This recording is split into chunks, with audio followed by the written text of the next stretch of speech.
En nombre del Programa Universitario de Estudios de Género de la UNAM, les damos la más cordial bienvenida al foro Feminicidio y Acceso de las Mujeres a la Justicia.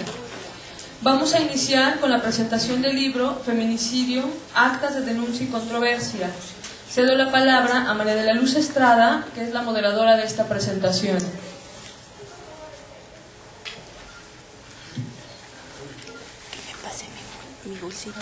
Buenos días. Soy María de la Luz Estrada, represento al Observatorio Ciudadano Nacional del Feminicidio. Somos 49 organizaciones de 19 estados del país. Para mí es muy importante estar en esta presentación del libro en el tema del feminicidio, primero porque esta es mi casa de estudios, porque me formé, porque desde el activismo y la lucha que hemos dado sobre este tema desde hace más de 10 años, me es muy importante estar aquí y presentar el libro Feminicidio, Actas de Denuncia y Controversia. Quiero decirles que esta obra pretende distinguir las nociones del feminicidio, los usos jurídicos apropiados en los efectos políticos y críticos sobre nuestra sociedad y cultura. Pero aparte de hacer estas reflexiones, el libro también intenta hacer una denuncia de la incapacidad de las autoridades para detener los feminicidios y busca también incorporarse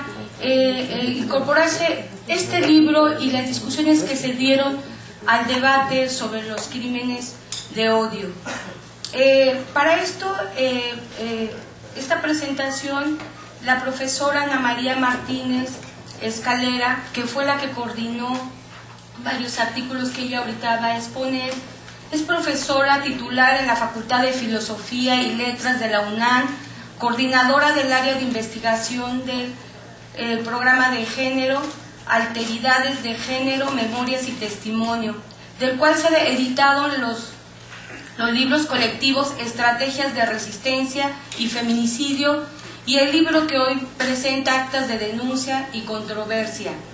Ha participado en congresos nacionales e internacionales y ha publicado 3 libros y más de 100 artículos en libros colectivos y ha dirigido una colección llamada Ejercicios de Memoria del Instituto de Investigaciones Filológicas y es integrante del Sistema Nacional de Investigadoras. También nos acompaña para comentarios José Francisco Barrón Tobar, que en su momento lo presentaré.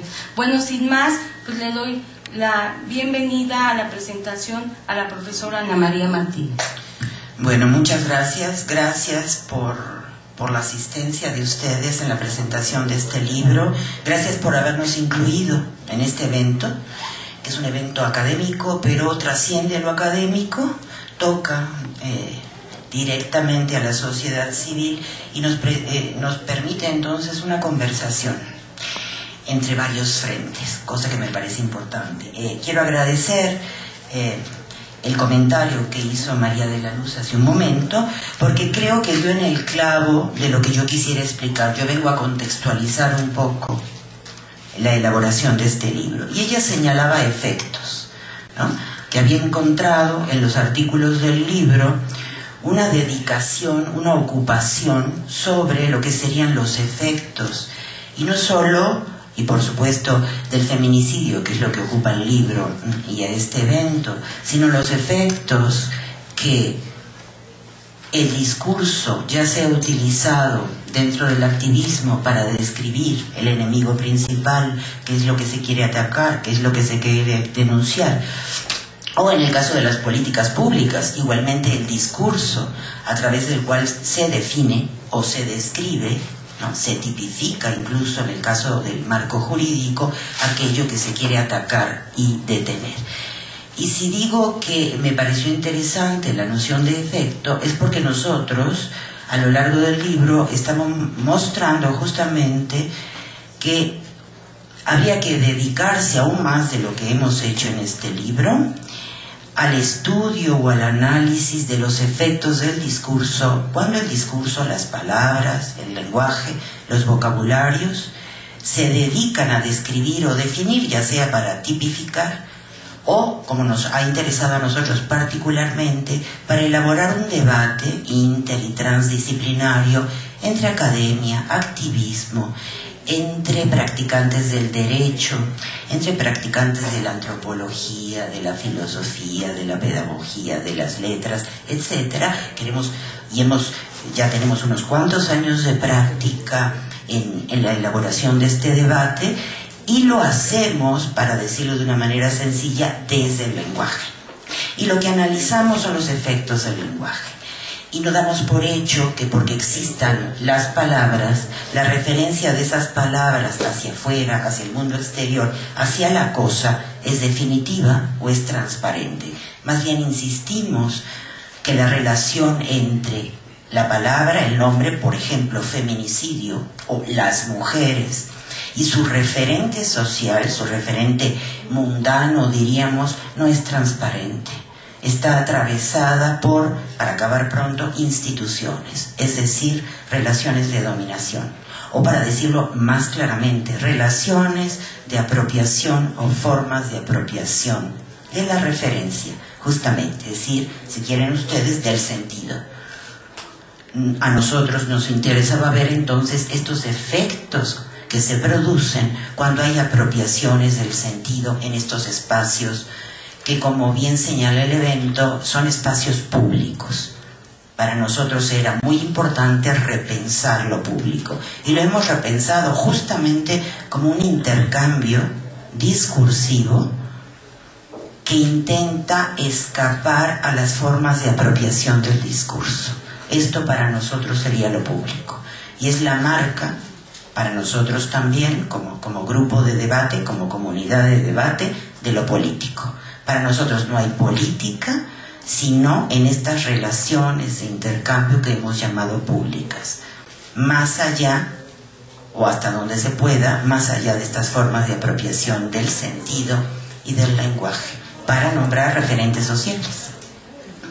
Y es en este sentido que la mayor parte de los textos, en la parte que se llama ejercicios o actas de controversia, están dirigidos. Es decir, estos textos, la parte de la controversia, no tanto de la denuncia, se dirigen a analizar estos efectos del lenguaje.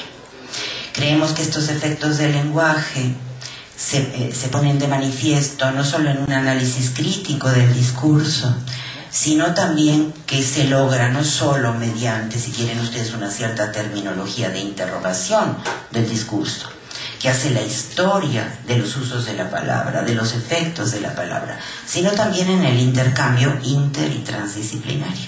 Y de ahí que ese intercambio para nosotros no tenga una forma propiamente académica, es decir, reglamentada, ordenada, sino una forma, si quieren ustedes, más o menos libre. La forma es el debate. Y el punto central de todo debate es la postura crítica, la toma de postura crítica. Para poder tomar una posición crítica es necesario evidenciar o transparentar las reglas que permiten la construcción del discurso, que hacen posible los efectos de discurso, la manera como nos relacionamos en el debate con los otros. Transparentando esto nos obliga obviamente a dar un paso adelante o atrás de estas reglas, es decir, no obedecer las reglas, sino ponerlas en evidencia y obviamente combatirlas, ¿no es cierto? Sacar otro tipo de efectos de estas mismas reglas. Las reglas en general están dadas, como sabemos, de manera institucional. Por ejemplo, en el espacio jurídico, cuando se pelea por tipificar el feminicidio, como algunos de nuestros textos señalan, la finalidad solo puede ser minimizar el daño. Esto lo veíamos ayer en nuestra discusión, en nuestra sesión mensual de nuestro grupo de trabajo.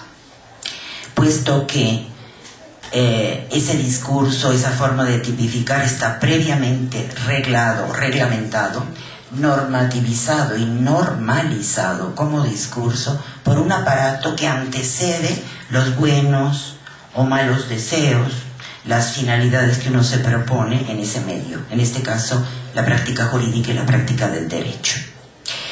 Por eso creemos que el análisis de discurso ahí es importante, porque mostrará esas obediencias, algunas ciegas y otras complacientes, a ese mismo aparato y a sus reglas que nos dicen cómo debemos ordenar el discurso para poder tipificar cuáles serían sus pros y sus contras. Entonces creemos que para esa práctica, aunque su finalidad vemos que está de alguna manera sitiada en el sentido de que al ser institucional lo único que podemos esperar es minimizar el daño, pero no evitarlo.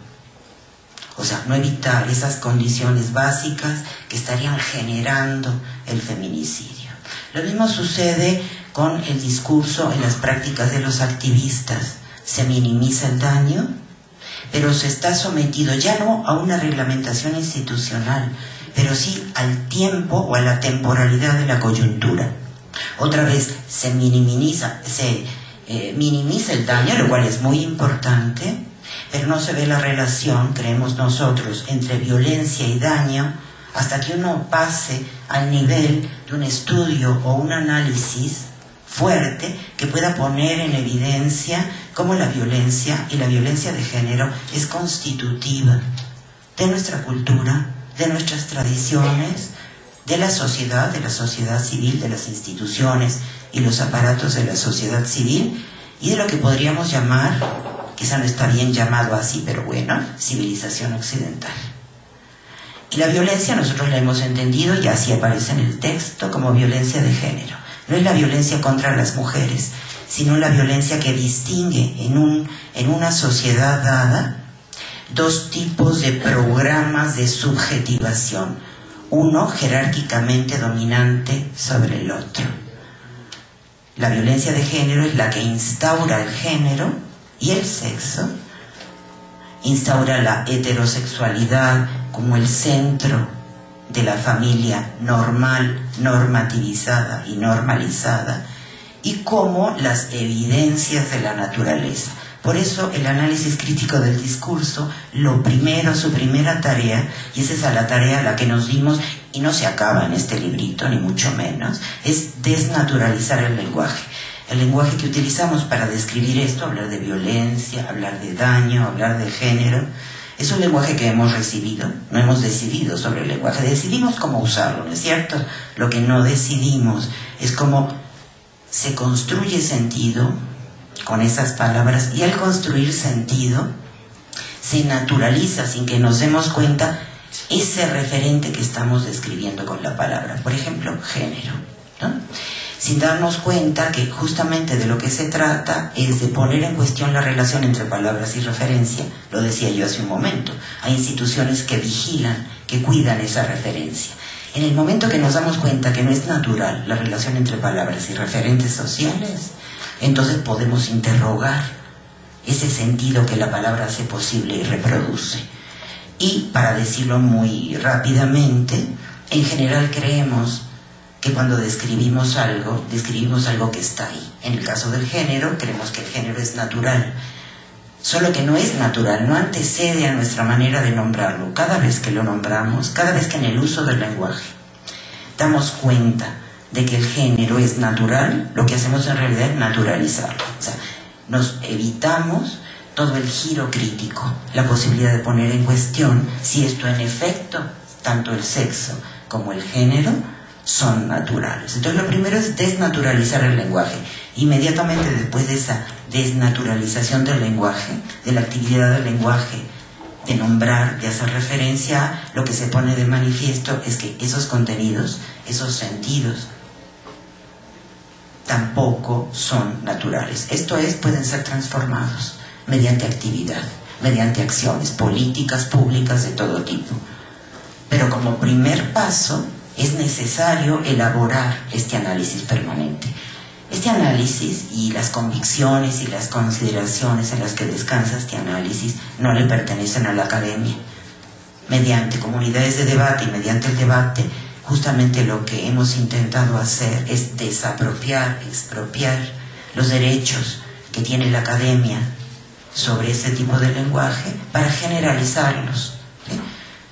Para modificar esas palabras, esos discursos a partir de actividades que no solo están normadas por la academia, dirigidas o orientadas, sino también que se extienden en todo lugar donde se ejerce lo público, es decir, los intercambios libres de vocabularios y de discurso. Yo había apuntado más cosas, pero quisiera que se generara el debate. Entonces voy a cerrar, gracias, justo tengo 5 minutos para cerrar. Entonces déjenme que pueda conjuntar, si puedo, en una frase esto que nos ha interesado. Creemos que se han hecho muchas cosas en cuanto al feminicidio. Creemos que hay todavía muchas cosas por hacer, pero creemos que no podemos renunciar a un análisis del discurso que tenga como espacio natural el debate, un debate público, y por lo tanto un debate que no sea únicamente un lugar para el debate, ni siquiera un tiempo oportuno para el debate, sino más bien que el debate sea este ejercicio de intercambio libre de las opiniones, de la discusión, sin que tenga por qué estar normado, o si quieren ustedes, controlado de alguna manera, limitado por cuestiones coyunturales. Y sabemos que la coyuntura es decisiva, a veces hay que pelear por algo, y entonces tenemos el tiempo encima. En general siempre tenemos el tiempo encima. Pero el debate es libre justamente en este sentido, se apropia del tiempo y del espacio. Bueno, digamos, mi propósito aquí es un poco mostrar, ¿no?, cómo debatimos, ¿no? Para esto preparé un texto, es un texto de presentación, pero también es un texto que trata de discutir y debatir con los textos del libro, ¿vale? No solamente es cómprenlo, está muy bonito, ¿no?, dice cosas muy importantes, no, sino propiamente es como esto que dice Ana María, ¿no?, hacer la práctica del debate, ¿no?, tratar de hacer publicidad, tratar de debatir hasta el final ciertas cosas, digamos, porque, digamos, el libro, el primer texto o la introducción, ¿no?, empieza con demostrando o diciendo un hecho. ¿Cuál es el hecho? Que está apareciendo, ¿no?, un nuevo tipo de discurso para problematizar cierta cosa. Este nuevo tipo de discurso es el feminicidio. Es un discurso para nombrar un acontecimiento, algo ha pasado, ¿vale? Entonces, en este momento de aparición, ¿vale?, de este tipo de discurso que no existía antes, la palabra no existía, ¿no?, las cosas a las que se refieren no existían, pues, es muy problemático este acto de aparición. Entonces, el texto, ¿no?, por ejemplo, sobre todo en la parte de actas de controversia, trata de mostrar esto, por eso trata de mostrar sus efectos. Pero bueno, me paro aquí, ¿no?, y leo mi texto. El texto se llama Hoy, pese a las confusiones señaladas, que es una frase del texto, ¿no?, y tiene 2 epígrafes. Los 2 son de Friedrich Nietzsche, ¿no? Los 2, es un autor que nos ha servido mucho para analizar esta aparición del lenguaje, o esta aparición de un discurso sobre el feminicidio. Leo los epígrafes. El primero es del Ocaso de los ídolos y dice: estas pretendidas explicaciones son consecuencia de estados de ánimo y, por decirlo así, de traducciones de sentimientos de placer o displacer en un dialecto falso. El segundo epígrafe es de Aurora y dice: es preciso cambiar lo aprendido para volver finalmente, quizá demasiado tarde, a cambiar nuestra manera de sentir. ¿Ok? Entonces, comienzo con el texto. Consintamos con la invitación a debatir que el texto nos extiende. Al libro Feminicidio, Actas de Denuncia y Controversia, le articula un problema principal. Si uno lo lee con atención, entre el embrollo de cuestiones que, sin ambajes ni fatuidad, busca decir y postular llanamente, se interroga sobre lo que pretende, se interroga sobre la utilidad de lo que hace, sobre la utilidad de decir y debatir críticamente. Algo espantoso se evidencia, algo espantoso ocurre. Se ha llevado a cabo una política de muerte, se ejerce una violencia necropolítica sobre cuerpos ya precarizados, excluidos, disciplinados y amaestrados para ser explotados. De nuevo, algo espantoso ocurre. ¿Qué hacer? ¿Cómo decir? ¿Cómo responder? Eso pasa, y lo que sabemos ahora es que, al menos, comenzamos a poder decir lo espantoso, comenzamos a construir palabras para hablar sobre lo que pasó, sobre lo que pasa. Nos hallamos en el nacimiento de un vocabulario, De allí el problema gozne del libro. ¿Para qué sirve poder escribir y escribir teóricamente sobre el ejercicio de lo que podemos ahora llamar violencia feminicida? Cuidémonos de responder apresuradamente aquí, de agotar nuestras energías en los acostumbrados esfuerzos de caracterización de lo que ha pasado y de personificación de los involucrados. Mejor, contra toda tentación imaginaria de utilizar respuestas ya habituales construidas a partir de valoraciones archisabidas por nosotros, elaboremos la pregunta. Y es que esta pregunta se multiplica al afirmarla, pues, primeramente, en un caso así, de ejercicio de violencia feminicida, ¿qué tipo de discurso hacer? ¿En qué tono? ¿Elaboramos un discurso de desaprobación de ciertas prácticas y otro que elogie las virtudes? ¿Mejor otro que solo describa o que intente narrar, que figure? ¿Mejor otro que se indigne? ¿Uno que se aflija o que exija? Y además, ¿ante quién pronunciarlo? ¿A quién se lo dirigimos? ¿En qué momento? ¿Qué es conveniente decir? ¿Discutimos en la academia o en la lucha? ¿Le gritamos al juez? ¿Consolamos a las madres? ¿Nos lamentamos? ¿Oramos? Y dicho eso, ¿para qué haríamos esos discursos? ¿Para persuadir de qué? ¿Para expresar nuestro dolor? ¿Para volver a decir una y otra vez lo que ya todos saben? Pero detengámonos un poco como nos pide el libro. Detengámonos a pensar otra vez. Ojalá que, como nos exige el libro, mejor. Toda buena labor genealógica, digamos, es la postura que hemos adoptado para analizar el texto. Toda buena labor genealógica que busca describir críticamente aquello que trata de pensar, cuida sus herramientas conceptuales. Así, se interroga por lo que puede hacer o no, las maneras en que es dable usar las palabras. Pues antes de decir qué es y quién hizo algo, sería recomendable poner en cuestión las demasiadas valoraciones archisabidas que gobiernan y mascullan nuestros habituales discursos.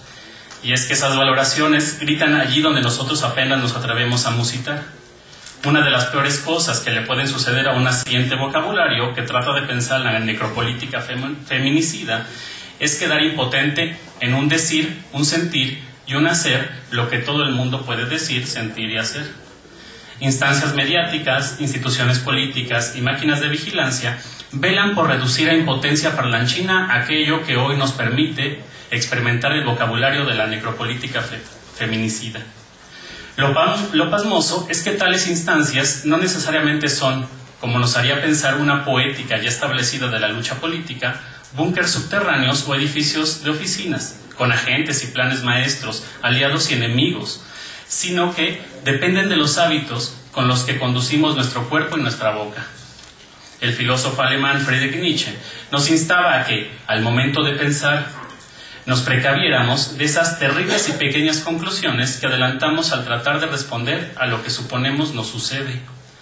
Según nuestro filósofo alemán, cuando tratamos de usar un discurso para relatar un acontecimiento, por muy nuevo o no que sea, casi siempre nuestros primeros intentos son explicaciones de nuestras propias sensaciones. Así lo dice Nietzsche. Relatos de nuestra imaginación excitada, antes que descripciones de lo que acontece. Son descripciones de nuestro ánimo, antaño ya ensayadas, de nuestros hábitos afectivos en otra época ya experimentados, antes que descripciones prácticas encaminadas a responder lo que nos pasa ahora. Llorar y lamentarse por algo malo, aleccionar o castigar a quienes se han portado mal, reconfortar a quienes han sufrido un dolor, exigir reparación, hacer elogio, espantarse por lo horrible, indignarse por la injusticia, son hábitos ya probados. Quizás, cuando Walter Benjamin habló de estetización de la política, nos hablaba de lo mismo, de la reducción de la respuesta política a la impotencia sensiblera. El libro, aquí presentado, nos insta a una labor similar, tanto de Benjamin como de Nietzsche. Su ejercicio genealógico trata de poner en cuestión esos hábitos, llamémosles afectivos a la par que discursivos, que nos conducen a denunciar, a describir, a pretender atacar la violencia feminicida. Se podría leer sus páginas como un listado de esos embustes discursivos con lo que nos obstaculizamos a hacer algo ante lo espantoso. Ejemplifico con dos partes del libro. La primera es del texto Feminicidio en Morelos, una genealogía de su discurso, de Armando Villegas Contreras. Allí, en la página 45, está escrito, voy a citar a Armando: la gravedad del problema exige la denuncia, pero ella no puede sustituir el análisis. Muchas veces uno de los usos de la denuncia va acompañada de una lógica del horror, y la lógica del horror es siempre una lógica de la admiración, de lo espantoso y de la aversión profunda hacia algo. Pero muchas veces esa lógica, la del horror, inmoviliza, pues pensamos que es algo fuera de lo cotidiano, y la condena ética nos resulta incómoda. La segunda, o el segundo ejemplo, pertenece al texto de Erika Lindig Cisneros, llamado Discurso y violencia, elementos para pensar el feminicidio. Allí, cuando examina la afirmación de una supuesta carencia de sentido del asesinato de una mujer, en la página 85 del texto, hace uso del concepto de sentido común y nos dice: el sentido común, depositado en el discurso, estoy citando a Erika, depositado en el discurso de la vida cotidiana, es portador de una forma peculiar de autoritarismo. Nos habla de la autoridad anónima, de lo que ha sido preservado en la historia y que ha adquirido la naturalidad del se dice, e incluso del todo el mundo se dice. A menudo pasa desapercibido y es sumamente difícil de cuestionar. Es uno de los mecanismos más importantes de reproducción de las diversas formas de exclusión a la que estamos sujetos. Cierra la cita. Y es que todo el cometido de los textos del libro es salvaguardar y reproducir las potencias que trae consigo el nacimiento de un vocabulario del feminicidio. Las potencias que trae consigo la posibilidad de decirlo, de pensarlo. Y en ello, en relación con esta potencia de un vocabulario, preguntar por la utilidad de reproducir ese vocabulario. ¿Por qué? ¿De qué se trata esa potencia? ¿Dónde impacta? ¿Qué produce? ¿Para qué sirve? Y es que lo que deseamos es que eso espantoso que pasa hoy se detenga, que eso ya no pase. Las palabras quisieran ser más que palabras, otra cosa, acciones. Gracias. Y primero decir que el enfoque y el análisis lo hago desde mi expertise como socióloga, con formación de derechos humanos, y que me parece interesante lo que plantea este libro en el tema de la desnaturalización del lenguaje, de cómo se minimiza el daño en el discurso y cómo se va naturalizando esta violencia que ya la vemos y se mira y se vive como algo normal. Pero también este libro me llevó a reflexionar cómo esta categoría del feminicidio se ha venido colocando en el imaginario colectivo desde hace 17 años, que venimos hablando, denunciando, tratando de entender cuáles son los factores que hacen que esta problemática siga presente hoy en las vidas y en las vidas de muchas mujeres que se les ha cancelado. Es desde ahí donde quiero hacer mi reflexión y mis comentarios del libro. Mis comentarios giran en torno a 3 elementos que me parecen importantes. Considero el primero de ellos tiene que ver cómo Juárez es un referente, cómo Juárez se vuelve el referente para comprender. No podemos hablar del feminicidio sin tener en el imaginario Juárez. Otro tema que también me parece importante tiene que ver con el tema de la definición, cómo lo ubican los autores. Si bien no es la finalidad del libro entrar en un debate qué es el feminicidio, sí tienen que entrar desde dónde lo ubican, cómo lo conceptualizan, cómo lo colocan el discurso. Y eso es importante porque es desde ahí donde uno plantea, lucha, discute en la academia. Y también el último punto es por qué un tema que en varios autores toca tiene que ver con el tema de tipificación del feminicidio. Y me parece importante esto que decía la maestra, que tipificar toca siempre cuando no se quiere tocar, hablar de un nuevo tipo penal como el feminicidio, se quiere minimizar el daño. Y como dice, minimizar el daño no significa que realmente esto esté evitando las consecuencias que causa estos asesinatos violentos. Desde ahí quiero hacer estas reflexiones en mis minutitos, pero algo quiero decir antes. Miren, cuando empecé a leer el libro, me metí a un túnel del tiempo. Y ese túnel del tiempo me hizo recordar cómo me involucré en la lucha por este tema. Y me acordé que tengo, desde el 98, que Católicas por el Derecho a Decidir se une a la campaña Ni Una Más, que nosotras, con la reconocida lucha que dio Esther Chávez y todas nuestras compañeras que nos hicieron un llamado a entender esta violencia en extremo, lamento mucho que ella no esté aquí y lamento mucho más que el estado de Chihuahua siga siendo un estado violentado totalmente, que no hemos logrado generar los mecanismos para detener esta violencia. Sin más, empezaré planteando mis puntos. En varios textos se obliga a referirse a la situación del feminicidio en Juárez, pues fue antecedente, lamentablemente, que visibilizó a nivel nacional e internacional esta violencia en extrema que acaba con la vida de las mujeres. Permitió entender en el imaginario colectivo que la violencia contra las mujeres es un problema no natural, sino es un problema estructural de profundas raíces en nuestra sociedad, producto de una cultura patriarcal, androcéntrica y misógina, que durante años se mantuvo visible y oculta, y ahora que la denuncia de las feministas lleva muchos años, pero tuvo que llegar a algo tan extremoso que lo vuelve a colocar para entender esta discriminación que lleva a las mujeres al asesinato. Ahora, gracias a diversas investigaciones, ha quedado evidenciado la dimensión real, al igual que la existencia de un contexto que lo posibilita y lo potencializa. Y yo sí creo que es eso lo que tenemos que leer. Yo sí creo que no solamente actuamos por cuestiones coyunturales, actuamos porque tenemos que buscar la forma en cómo vamos incidiendo para cambiar precisamente estas estructuras que están muy mentalizadas en nuestros discursos, en nuestra cultura. En este sentido, las autoras y los autores del libro de hoy, que hoy se presenta, van más allá de colocar que sí, el punto para entender el feminicidio es esta discriminación de género, estas relaciones de poder que nos colocan en una situación de subordinación y que se encuentran inmersas. Sin embargo, los autores también recuperan factores que es precisamente yo los coloco, que son factores que no podríamos generalizar.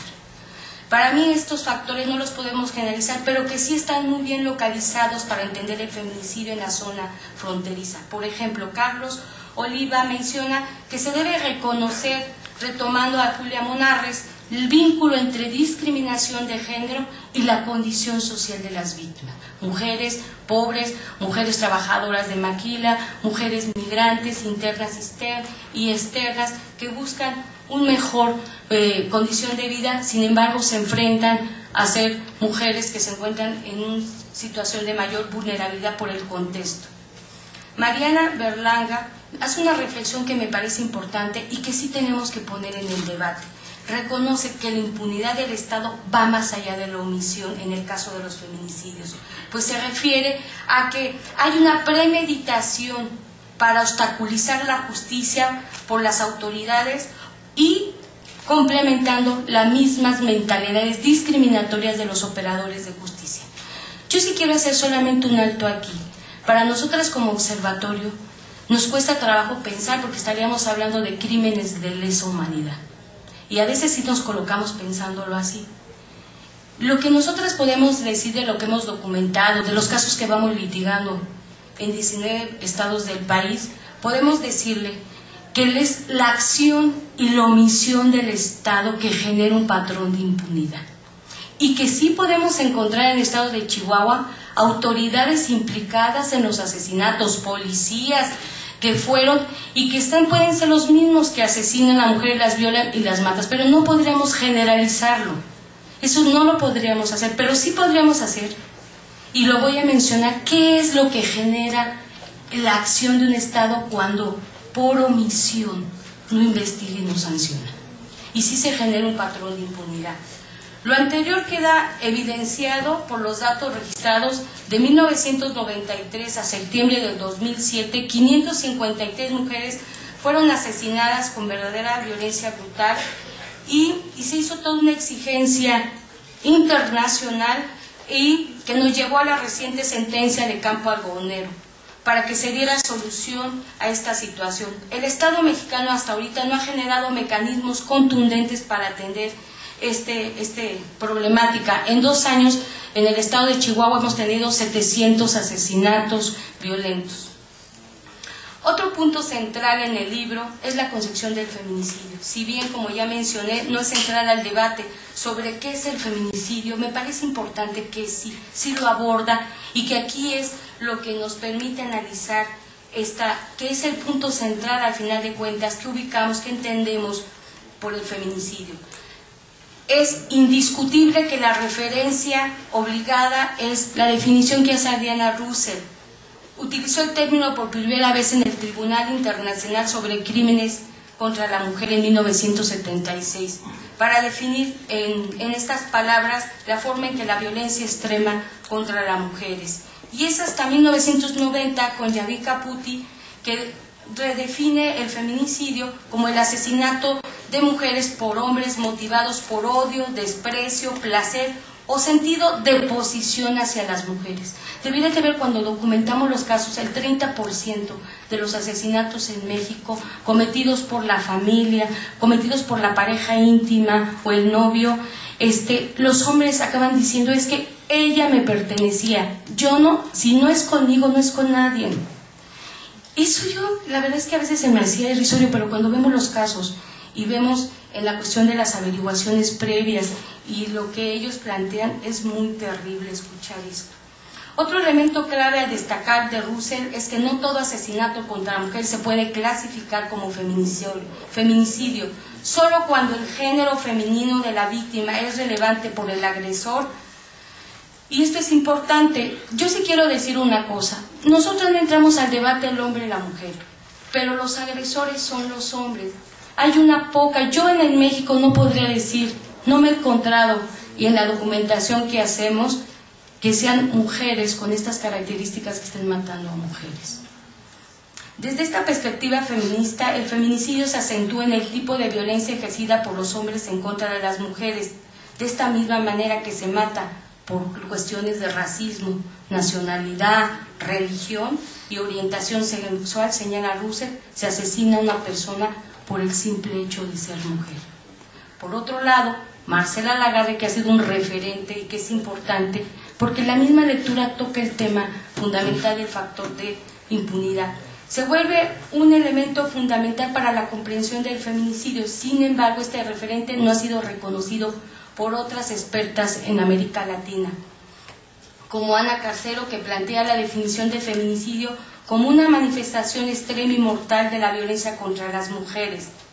Ella plantea que este tipo de violencia está dirigido a las mujeres de todas las edades y se deriva de esas relaciones de poder históricas desiguales entre hombres y mujeres, y que se produce tanto en el ámbito privado como el público. Todas estamos de acuerdo que es eso. Lo único que dicen es que no en todos los casos podríamos plantear que hubo impunidad. Entonces, en un caso que se resuelve, ¿fue o no feminicidio? Sí fue feminicidio en que se haya resolvido, pero el Estado no generó la prevención para evitar. Muchas muertes son evitables. Sin embargo, es importante resaltar que el debate sobre el elemento impunidad ha sido superado en América Latina, pues se reconoce que puede o no estar presente impunidad en los feminicidios, pero sin embargo, en el caso de México se reconoce que es un factor esencial, la impunidad. Y por tal motivo, nosotras, el observatorio, hemos definido el feminicidio como asesinatos de mujeres que resultan de la violencia ejercida contra ellas por la condición de género. Es decir, se trata de asesinatos violentos de mujeres cometidos, como ya hemos dicho, por la discriminación, por la misoginia, por el odio, que lo cometen familiares o desconocidos, realizan actos de extrema brutalidad sobre los cuerpos de la víctima. Pero esto es posible porque hay un ambiente permisivo del Estado por acción y omisión, que no cumple su responsabilidad de garantizar la vida y la seguridad de las mujeres. Cuando un Estado no cumple su obligación, esto lo dice la Corte Interamericana en el caso algodonero, la obligación de prevenir y sancionar e investigar genera un ambiente permisivo de impunidad que propicia la repetición crónica de violaciones de derechos humanos y la total indefensión de las víctimas y los familiares. Tenemos el caso de Marisela Escobedo. Eso es poner en indefensión. Cuando un Estado no investiga, no cumple su deber, coloca a las víctimas, a los familiares a que hagan una defensa, que ellas sean las que investiguen, y eso las coloca en una situación de total vulnerabilidad. Esto no quiero decir y menospreciar que el Estado, a veces por su negativa o a veces por su involucramiento, va generando este ambiente que genera una impunidad y un patrón sistemático de impunidad, y esto es lo que va generando que no podamos ir erradicando este flagelo. Por último, lo que quiero mencionar es un tema que reiteradamente lo mencionaron, que es el tema de la tipificación del feminicidio. Este tema fue abordado en la lectura por Pablo Navarrete, que hace varias preguntas y que las quiero tocar aquí porque al rato vamos a entrar a este debate. Dice, ¿será un delito de fuero común o de fuero federal? Las que nos lleva a las siguientes reflexiones también de cómo se configura este delito, cuáles serán los elementos de este tipo penal, las que nos lleva a reflexiones que también nos plantea Lourdes Enríquez. ¿Quién considera que en México se ha encontrado obstáculos para tipificar el feminicidio como un delito? Porque el derecho positivo mexicano sigue manteniendo principios patriarcales obsoletos. Por eso es que se minimiza el daño y se piensa que no se puede crear un nuevo tipo penal. Y por último, solamente quiero decir que el delito de homicidios y sus agravantes, que también plantea Lourdes, son insuficientes para describir la realidad social de los asesinatos continuos. Por ello, es necesario lograr conciliar la teorización de la política del género con la técnica penal, para definir con certeza jurídica un tipo penal perfectamente claro, en el que se encaje la problemática social que es el feminicidio. Por lo tanto, para nosotras las organizaciones coincidimos en el anterior planteamiento al considerar que el actual sustento teórico y filosófico del homicidio ha quedado rebasado por el progreso no solamente de la ciencia penal y de la política criminal, sino también por los avances indiscutibles de los derechos humanos de las mujeres. Por ello, no puede faltar el análisis puntual y consensual de la inclusión como un tipo penal del feminicidio, tan sensible para nuestro país, ya que ha cobrado muchos asesinatos de mujeres. Por tal motivo, este tipo penal del feminicidio, entendido como la privación de la vida de una mujer por razones de género, así lo planteó la sentencia de Campo Algodonero, tiene que bajar de decir cómo estamos entendiendo esas razones de género, que le hemos llamado discriminación, que le hemos llamado misoginia, odio, en un lenguaje más entendido, más claro, donde podemos hacer un tipo penal que acredite circunstancias objetivas. Es decir, que nosotras podamos decir cómo esta violencia sexual y en un tipo, ¿cómo lo llamaríamos? En una circunstancia para decir este es un feminicidio cuando encontramos un cuerpo, simplemente con decir tiene signos de violencia sexual que pueden acreditarse que este es un presunto feminicidio.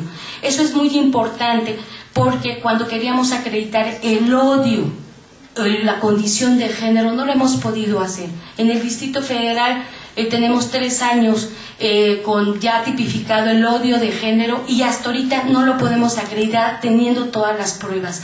Por eso consideramos que este momento, cuando estamos hablando de un nuevo tipo penal, también estamos viendo que el bien jurídico que protege primeramente este tipo penal del feminicidio es la dignidad y la integridad de las mujeres, así como la igualdad y la vida. Ponderamos que es la dignidad y la integridad porque lo que intenta quitar el mensaje de discriminación que hay en estos asesinatos tiene que ver con nuestra condición de mujeres. Y si seguimos colocando que primero lo que intenta este tipo penal primerísimo, el primer principio, el primer bien jurídico es la vida, se pierde, y ha sido el debate. Lo que consideramos es que este bien jurídico que hoy entra en debate tiene que proteger la dignidad, la integridad y la igualdad, así como la vida de las mujeres. Yo lo que quiero es invitarlos a que lo lean porque nos invita a seguir reflexionando cuál es el discurso o lo cual a mí, en la mentalidad mía, he construido. Para mí, y a mí me ha pasado que cuando salgo me dicen, sí he visto que hay un loco matando a mujeres. Y eso me ha quedado, digo, ¿qué tendré en el imaginario? ¿Qué fue lo que yo le dejé que no permitió romper y entender que no hay locos, ¿no? Sino que más bien es una cultura que ha naturalizado y que sí tenemos diversos rostros de los actores que matan, que puede ser su pareja o aquellos desconocidos que se toman el derecho de quitarle la vida a las mujeres. Muchas gracias.